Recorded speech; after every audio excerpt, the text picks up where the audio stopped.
रही साथियों, उत्तर प्रदेश के एक और विधानसभा सीट पर होने वाले हैं 2025 के अंत तक विधानसभा चुनाव साथियों।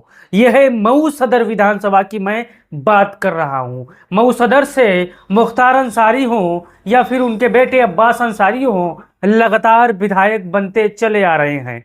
भारतीय जनता पार्टी का इस सीट पर दाल नहीं गल रहा है।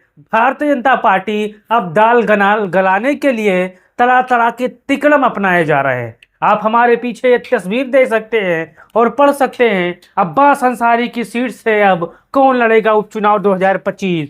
पत्नी, भाई या फिर बहन। निकहत जो कि अब्बास अंसारी की पत्नी है, उमर अंसारी जो कि छोटे भाई हैं, और नुसरत अंसारी जो कि चचेरी बहन हैं, यानी गाजीपुर के सांसद जो कि हैं अफजाल अंसारी, उनकी बेटी हैं साथी। 2024 के लोकसभा चुनाव में जो कि आप ये चेहरा पहचान सकते हो, नुसरत अंसारी जो कि मजबूती के साथ चर्चा में आई थी। लगातार वो जनता के बीच में अपने पिता अब्बास अंसारी के लिए जन समर्थन मांगने के लिए गांव गांव, शहर शहर, विधानसभा, गली गली, चौराहों पर मजबूती के साथ अपने पिता के लिए वोट मांगती थी। लेकिन चलिए जान लेते हैं कि मऊ सदर सीट का इतिहास क्या है और मुख्तार अंसारी कब कब चुनाव जीत कर आए हैं साथियों। अगर आप इस वीडियो पर पहली बार आए हैं, अगर फेसबुक पर देख रहे हैं तो पेज को फॉलो कर लीजिए, यूट्यूब पर देख रहे हैं तो चैनल को सब्सक्राइब कर लीजिए। आप हमारे पीछे ये चार्ट देख सकते हैं, ये मऊ सदर विधानसभा सीट 1996 का परिणाम है। मुख्तार अंसारी जो कि बहुजन समाज पार्टी से चुनाव लड़ते हैं, 67,731 वोट पाते हैं, 25,000 वोटों से चुनाव जीत जाते हैं। भारतीय जनता पार्टी से विजय प्रताप सिंह लड़ते हैं, चुनाव हार जाते हैं। हाजी मोबीन अहमद समाजवादी पार्टी से चुनाव लड़ते हैं और ये चुनाव हार जाते हैं साथियों। फिर चलते हैं दूसरी तरफ, मऊ विधानसभा परिणाम 2002 की तरफ। आप देख सकते हैं और अपनी आंखों से पढ़ सकते हैं, मुख्तार अंसारी इंडिपेंडेंट चुनाव लड़े थे, 70,000 वोट पाए थे, 33,000 वोटों से चुनाव जीत गए थे। सीता चुनाव लड़ी थी, 37,000 वोटों से हार जाती हैं। मोहम्मद सलीम अंसारी भी चुनाव लड़े थे बहुजन समाज पार्टी से, ये भी चुनाव हार जाते हैं साथियों। फिर चलते हैं मऊ विधानसभा परिणाम 2007 की तरफ। आप देख सकते हैं मुख्तार अंसारी फिर निर्दलीय चुनाव लड़े थे, 70,000 वोट पाए थे, 7,000 वोटों से चुनाव यहां पर वो जीत गए थे। विजय प्रताप बहुजन समाज पार्टी से लड़े थे, 63,000 वोट पाए थे, ये भी चुनाव हार गए थे। विनोद जो कि कांग्रेस पार्टी से लड़े थे, 3712 वोट पाए थे, ये भी चुनाव हार गए थे साथियों। अब चलते हैं मऊ विधानसभा चुनाव परिणाम 2012 की तरफ। मुख्तार अंसारी अपने दल कौमी एकता दल से चुनाव लड़ते हैं, 70,210 वोट पाते हैं, 59 यानी लगभग 6,000 वोटों से चुनाव जीत जाते हैं। बहुजन समाज पार्टी से भीम राजभर चुनाव लड़ते हैं, 64,000 वोट पाते हैं। अल्ताफ समाजवादी पार्टी से चुनाव लड़ते हैं, 54,216 वोट पाते हैं, ये भी दोनों चुनाव हार जाते हैं। कौमी एकता दल जो कि मुख्तार अंसारी का खुद दल था, वो इससे चुनाव लड़े थे, चुनाव जीत गए थे साथियों।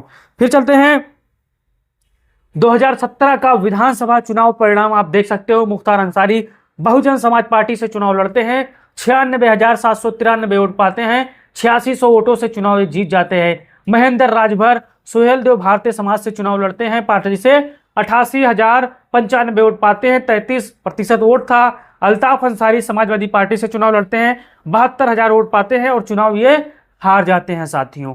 अब आप अंदाजा लगा सकते हैं, ये 2017 का चुनाव जो खुद मुख्तार अंसारी लड़े थे, वो लगातार 1996 से 2017 तक वो विधायक थे साथियों।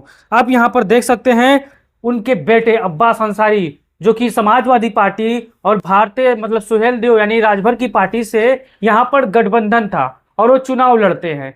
कुल वोट पाते हैं 1,24,691 वोट। यहाँ पर 38,000 वोटों से अब्बास अंसारी चुनाव जीत जाते हैं और अशोक सिंह जो कि भाजपा से लड़ते हैं वो चुनाव हार जाते हैं, 86,000 वोट पाते हैं। भीम जो कि बहुजन समाज पार्टी से लड़ते हैं, 44,516 वोट पाते हैं, ये भी चुनाव हार जाते हैं। अब बात करते हैं इस सीट के जातीय समीकरण का। मुख्तार अंसारी के बेटे अब्बास अंसारी या मुख्तार अंसारी का परिवार इस विधानसभा सीट से क्यों चुनाव जीतता आया है साथियों। आप यहाँ पर देख सकते हैं इस सीट का जातीय समीकरण। ये आंकड़ा पुराना है लेकिन आपको अंदाजा लगा लेना है। आप यहाँ पर देख सकते हैं मऊ की जातिगत समीकरण आंकड़े। मुस्लिम 1,70,000 हैं, अनुसूचित जाति 91,000 है, यादव 45,000 हैं, राजभर 45,000 हैं, चौहान 42,000 हैं, क्षत्रिय 18,000 है, ब्राह्मण 6,000 हैं। मऊ में मतदाताओं की संख्या, कुल मतदाता 4,77,298 हैं। पुरुष 2,51,781 हैं। महिलाएं 2,25,487 है। थर्ड जेंडर यानी किन्नर यहाँ पर 30 है साथी। अब इस जातीय समीकरण को देखिए। अब अगर मऊ में उपचुनाव होते हैं, अभी ऐसा कोई ऑफिशियल अनाउंस नहीं हुआ है कि मऊ में ही उपचुनाव होंगे। अभी अब्बास अंसारी हाई कोर्ट और सुप्रीम कोर्ट का रुख करेंगे। वहां से जो फैसला आएगा वो सरकार और अब्बास अंसारी को मानना होगा साथियों। अब सरकार के पक्ष में भी आ सकता है और मुख्तार अंसारी के बेटे अब्बास अंसारी के पक्ष में भी आ सकता है। इस बात को आपको ध्यान देना है। अभी जातीय समीकरण देखिए, अखिलेश यादव ने जो फार्मूला बनाया है, पीडीए फार्मूला, अगर उस सीट से यानी अखिलेश यादव की पार्टी समाजवादी पार्टी से चुनाव लड़ेंगे तो मुस्लिम 1,70,000 हो गया, अनुसूचित जात हो गया, यादव हो गया, चौहान ले लीजिए, राजभर भी ले लीजिए, और यहाँ पर ब्राह्मण और क्षत्रिय का कुछ वोट ले लीजिए, तो यहाँ पर समाजवादी पार्टी, मैं दावे के साथ कह रहा हूं, जो कि मऊ में अगर विधानसभा उपचुनाव 2025 होते हैं मौसूदर में, तो समाजवादी पार्टी का जो भी उम्मीदवार होगा, नुसरत होंगी, उमर होंगी या निकहत होंगी, वो चुनाव आराम से 100% जीत लेंगी साथियों। भारतीय जनता पार्टी का यहाँ पर दाल गलने वाला नहीं है, क्योंकि यहाँ पर वो शासन प्रशासन का इस्तेमाल जरूर करेंगे, लेकिन वोट जीत हार 2,000, 3,000, 5,000 के बीच में होगी, आप मान के चलिए। अब जैसे ही विधानसभा चुनाव 2027 का मेन चुनाव आएगा, भारतीय जनता पार्टी और करारी हार हारेगी इस सीट पर। आप हमारी इस बात से सहमत हैं तो आप अपनी राय जरूर दो और बताओ कि आने वाले उपचुनाव में कौन होगा अब्बास अंसारी के परिवार से या मुख्तार अंसारी के परिवार से यहाँ पर उम्मीदवार। अब्बास अंसारी की पत्नी निकहत अंसारी होंगी, या छोटे भाई उमर अंसारी होंगे, या फिर उनकी जो चचेरी बहन है यहाँ पर नुसरत अंसारी, वो भी चुनाव लड़ सकती हैं। आपका क्या राय है?